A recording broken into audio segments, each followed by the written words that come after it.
बिस्मिल्लाहिर्रहमानिर्रहीम। एक बहुत इम्पॉर्टेंट अपडेट है रिगार्डिंग करेक्टर सर्टिफिकेट्स।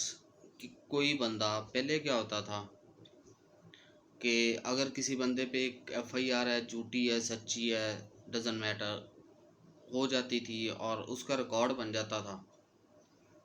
और जब भी वो यानी करेक्टर सर्टिफिकेट बनवाने के लिए जाता था तो उस करेक्टर सर्टिफिकेट के ऊपर लिखा जाता था कि he is involve in this FIR so and so. फिर हाई कोर्ट के अंदर अब इसके बाबत एक फैसला आता है लाहौर हाई कोर्ट के अंदर सन 2023 के अंदर कि अब ऐसा कुछ नहीं होगा, और अगर होगा तो उसमें जब वो ऑफेंस है आगे उसके पहले लिख दिया जाता था कि ऑफेंस जो है simply no adverse affect compensated फलां फलां, जो भी आगे रिमार्क्स में लिखा जाता था। तो हाई कोर्ट ने इसे रोक दिया।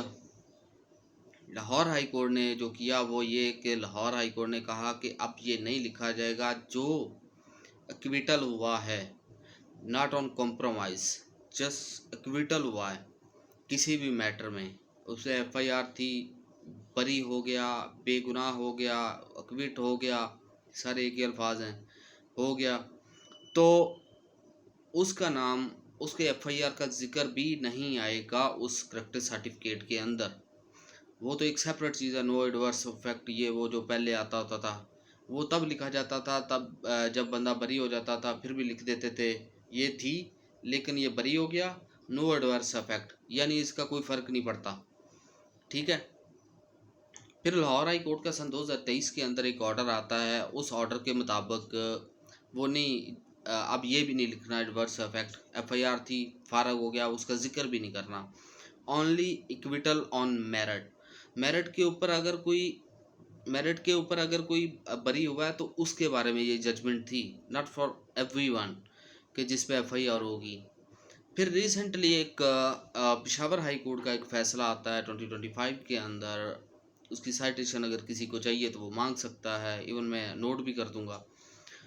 तो वो पेशावर हाई कोर्ट अब इसको मोर क्लैरिफाई करते हुए कहती है कि ज़रूरी नहीं है कि only a person इक्विटेड on merit कि उसका नाम करेक्टर सर्टिफिकेट से हटाया जाए। इक्विटल इज़ इक्विटल, जैसे वो कहते हैं ना, डिग्री डिग्री होती है, जली हो या असली हो, इक्विटल इज़ इक्विटल। इक्विटल जैसे भी हो, चाहे वो कॉम्प्रोमाइज़ पे हो, मेरिट पे हो, और यानी या किसी की दियत पे हो, दियत इटसेल्फ तो वहीं आता ना, इक्विटल हो गई, तब भी करेक्टर सर्टिफिकेट के ऊपर वो एफआईआर का नंबर नहीं आएगा, एफआईआर की डिटेल नहीं आएगी। Acquittal is acquittal, once acquittal always acquittal, unless until that person is involve in another case. जिस केस में वो इक्विट हो गया, किसी भी मेरिट पे हो जाए, कंप्रोमाइज़ पे हो जाए, अदरवाइज हो जाए, उसके करेक्टर सर्टिफिकेट के अंदर उसका जिक्र नहीं आएगा। ये रिसेंट पेशावर हाई कोर्ट की जजमेंट है। That's is happen something odd कि मैं कल लाइक 21 को हाई कोर्ट में बैठा हुआ था, लाहौर हाई कोर्ट में, तो इसी तरह का एक केस आ गया। तो जनाब जो ऑनरेबल जज थे, मैं नाम नहीं लेता, ठीक है, उन्होंने इस चीज़ को पिन पॉइंट भी किया कि ये एक आल्दो के जजमेंट्स आ गई हुई हैं और पढ़ी हैं, वो मुझे आप ला के दें, मैं आपका मैटर देखता हूँ। इसी तरह कोई लेडी थी, उसका बाहर मामला बन रहा था एजुकेशन का, लेकिन इस एफआईआर 420 की एफआईआर थी सन 2016 की, तो वो करेक्टर सर्टिफिकेट के अंदर आ रही थी और हर्डल क्रिएट कर रही थी। तो फिर वो जजमेंट्स प्रोवाइड की गई, तो उन्होंने फिर भी एक रिमार्क्स दिए कि ये एक इशू रहेगा अनलेस अंटिल के लेजिस्लेटिव कोई एनी जो एक्ट नहीं पास करती, एनी लॉ नहीं पास करती, जो लॉ आ जाए इस पे ऊपर specifically, then it's will be easy for everyone to understand. लेकिन क्योंकि अभी जजमेंट्स हैं और जजमेंट्स विल बी वेरी, ये हाई कोर्ट में भी जाएंगी, हाई कोर्ट से ऊपर पेशावर हाई कोर्ट है, लाहौर हाई कोर्ट है, then there is a supreme court. अगर वो वहाँ चैलेंज होती है at any time by any authority, तो उस पे जो फाइनैलिटी आएगी दैट्स इज समथिंग इम्पॉर्टेंट, वो इंटरप्रिटेशन आएगी तो फिर होगा। लेकिन फॉर द टाइम बिंग वक्ती तौर पे उन्होंने मैटर तो सॉल्व कर दिया उन्हीं जजमेंट की बेस पे, क्योंकि पड़ी हुई थी।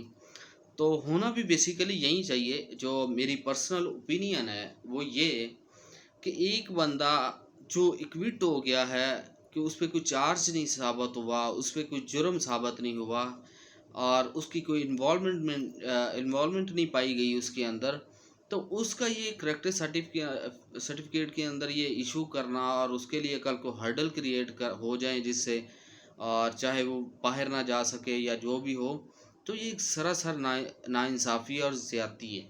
क्योंकि फेयर ट्रायल आर्टिकल 110A जो 10A हमारा है कॉन्स्टिट्यूशन का, वो फेयर ट्रायल का हक देता है। जब मैं फेयर ट्रायल के बाद, अगर एक बंदा फेयर ट्रायल के बाद फ्री हो जाता है और चार्ज से डिस्चार्ज कर दिया जाता है, क्विट कर दिया जाता है, तो फिर वो ऐसा ही है जैसे उसने कोई जुर्म किया ही नहीं, क्योंकि उसने तो किया ही नहीं, तभी तो हुआ। अनलेस सेंट्रल के there is something fishy behind that matter. वो होता भी है, वो कह लें 50% कह लें, 40% कह लें, 30 चले, ज़्यादा भी लिवरेज है तो 30% ऐसे भी होते हैं जो किया भी होता है, लेकिन ड्यू टू इनसफिशेंट एविडेंसेस वो निकल भी जाते हैं। That is something else. कुछ ऐसे भी हैं जो जेन्युइनली गलत पर्चों में डाले गए हैं, जिन पे गलत डाले गए हैं, उनका फ्यूचर स्पॉइल हो गया उसकी वजह से। तो इसके लिए को लेजिस्लेशन तो लाजम होनी चाहिए।